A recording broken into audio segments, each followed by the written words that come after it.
Financial Literacy Month was last month, so we're here to get you financially literate. Financially literate. We're only just like a little bit FINLIT, right? Okay, so let's get FINLIT. I just coined that, all right?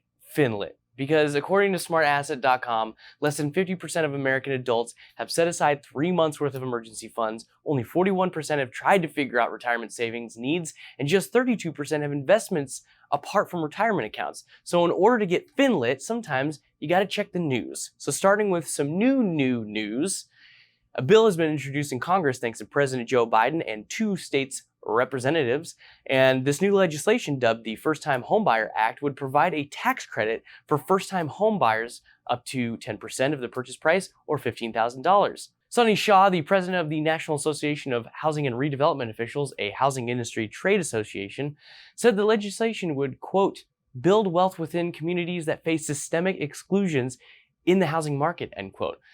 It's also important to remember that if you want to be a homeowner, especially a first-time homebuyer, and want to take advantage of this new legislation, you gotta be FINLIT. Which brings us nicely into our next article right after a word from our sponsor.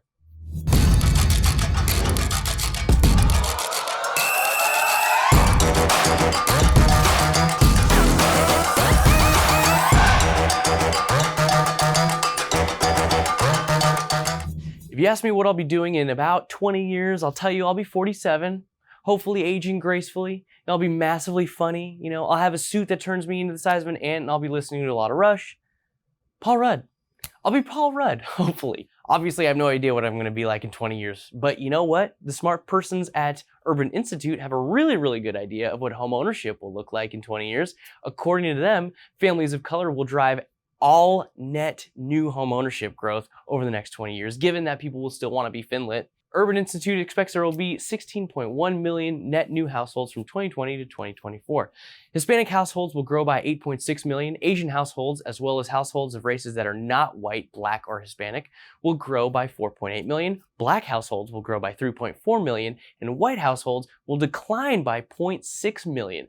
If lenders want to attract borrower business in the coming decades, they'll need to cater to diverse groups with their processes, products, and support. That means making accommodations for prospective homeowners linguistically and helping those potentials get FINLIT. Do you get it? That was lame. Thank you guys for joining me on this episode of This Week Today, the Financial Literacy Edition, where we get FINLIT. Please like, comment, subscribe. We'll see you guys next week, and I hope you liked my shirt.